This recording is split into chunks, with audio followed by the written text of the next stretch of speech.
After this, we can get some malaji, numb and spicy chicken from Ningqiang County. During my week-long adventure in Hanzhong, I would follow locals and visit quite a few hidden treasure eateries so obscure they're not even listed on 大众点评, the most comprehensive restaurant review app in China. But I also do some touristy things. For example, a trip to Gu Hantai, literally ancient Han platform. This was the site of Liu Bang's residence when he was given the title King of Han after being granted Hanzhong as his fief by Xiang Yu, who he would later defeat before founding Han Dynasty. The tallest building in the complex is Wanjianglou, literally River View Tower. The structure standing today is a Qing-style tower rebuilt more than a century ago during the Republican era. Due to the continuous expansion of the city, Wanjianglou no longer affords view of the Han River, but it is still a symbol of Hanzhong's historic importance because Han River lends its name to Hanzhong, from which came Liu Bang's title King of Han, which in turn became the eponym of Han Dynasty. Now you can see why Hanzhong is so historically significant. Today, Gu Hantai also doubles as a Hanzhong Museum. I'll write about this in the description section. I wanted to stroll around the grounds and gardens of Gu Hantai, but it began to rain and it was getting late anyway. So let us go from one tourist destination to another, the Qianjin Road Night Market. Now we enjoy ambling through a night market. Lots of great food at low prices. So what's not to like? Maybe except for the late night calories. We went to a bunch in Taipei. It was almost like a nightly thing for us. And then we went to two in Sichuan. We went to the Harbin Normal University night market.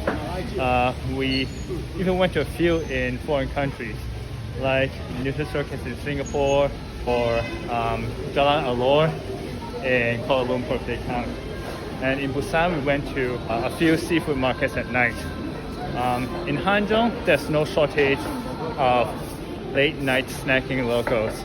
A lot of streets and alleys, they come to life after dark. But when it comes to the night market, kind of night market, it has to be the Qianjin Lu Yeshi, Qianjin Road Night Market.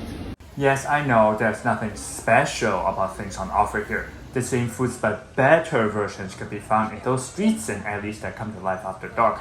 But for travelers short on time and not as discerning about supposed authenticity, this night market provides one-stop shop convenience. Let's begin with Hanzhong's iconic mianpi, sheets of steamed rice milk cut into noodle-like strands. Story has it that peasants treated Liu Bang to this food when the King of Han visited their households, but back then rice milk wasn't made directly by grinding rice. Rather, rice flour was mixed with water to produce the liquid, and the food was eaten cold instead of the hot version popular today. Denghui, one of the most famous brands for mianpi. Maybe not a favorite among locals, but it's famous. And this is Huasheng Xifan, peanut congee. You know how rice congee is cooked with rice and a lot of water? Replace that water with peanut milk and you got Huasheng Xifan. These two, a match made in heaven. Oh well, like mianpi with chai tofu is also another match made in heaven. Maybe the likes of Denghui and Zhangminfu are considered by locals too commercialized to be authentic, but perhaps the adjusted flavors are more appropriate for easing outsiders into the true world of Hanzhong cuisine. By the way, some locals do enjoy Denghui and visit the Qianjin Road Night Market. If I paired this with chai tofu, the vegetable tofu, some of that tofu would go in here with the sauce. After this, we can get some Cao Cao Chinese barbecue, also some malaji, numb and spicy chicken from Ningqiang County. So on we go into another section of the night market. While waiting for our Cao Cao barbecue skewers, which ended up very pedestrian, I'll pay a visit to Zhangminfu, another one of those brands well known among outsiders but often frowned upon by locals. However, I'm glad I checked them out, because I'll order two foods that I otherwise didn't get a chance to savor during this trip. Jiangshui Bantang from Zhangminfu. Jiangshui Bantang, I go separate them into Jiangshui and Bantang to explain what this is. Jiangshui is the brine for the saltless pickled vegetable called Jiangshui Cai, which I explained before in another video. And then bantang is essentially a better version of the egg drop soup, 蛋黄汤. So instead of pouring egg into boiling water as you would with the egg drop soup, you pour a very watery mixture of flour and water into boiling water to make the bantang. Then you season that with the brine or the liquid from the jiangshui type pickled vegetable, and you got jiangshui bantang. So this is another mianpi-like food. It's called fenpi. This is more widely available in other parts of China. The color is different. It's translucent. This is made from shaofen, which is the local term for sweet potato starch. This kind of fenpi is popular in the Sichuan region, but fenpi can also be made from an array of other starches like mung bean powder and can be eaten with other toppings or condiments like crab roe and meat in and around Shanghai. By the same token, mianpi like steamed sheets of rice milk are found in other cuisines, albeit less common. Guangdong has Mao Ming Lao and tossed noodles seasoned with peanut oil, Chinese chive oil, etc. Production processes of these foods across regions certainly vary in some of the nuances, but for an ordinary eater, I reckon the most notable difference between these regional varieties is flavor. In Hanzhong cuisine, which is mainly based on Sichuan cuisine, seasonings like Sichuan pepper and chili play key roles in a broad range of dishes because together they impart Sichuan cuisine's iconic mala, numb and spicy flavor. From mianpi to fenpi, from dumpling soup and dips for steamed buns to banquet-worthy fish dishes. Mala is pervasive. There are even foods named after the mala flavor, such as Ningqiang mala ji, Ningqiang numb and spicy chicken. This is chicken blood, and it's not bloody, or at least relative to other bloods such as sheep's blood or pig's blood.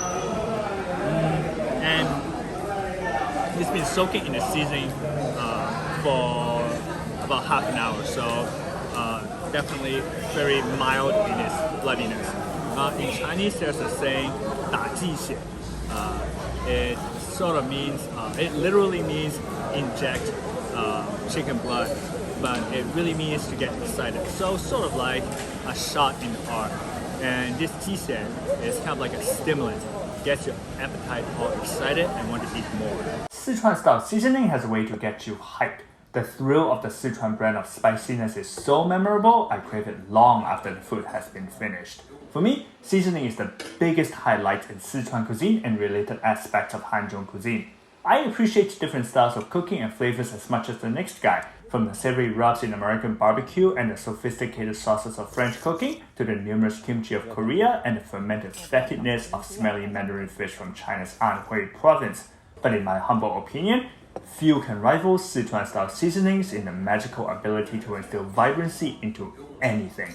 They can turn raw hide and tree bark into wagyu and truffle. Previously, I said this about mianpi sauce. The coarse and porous surface of the Cai tofu makes it easy for the mianpi sauce to cling on. Then the alchemic youlazi turns lead into gold.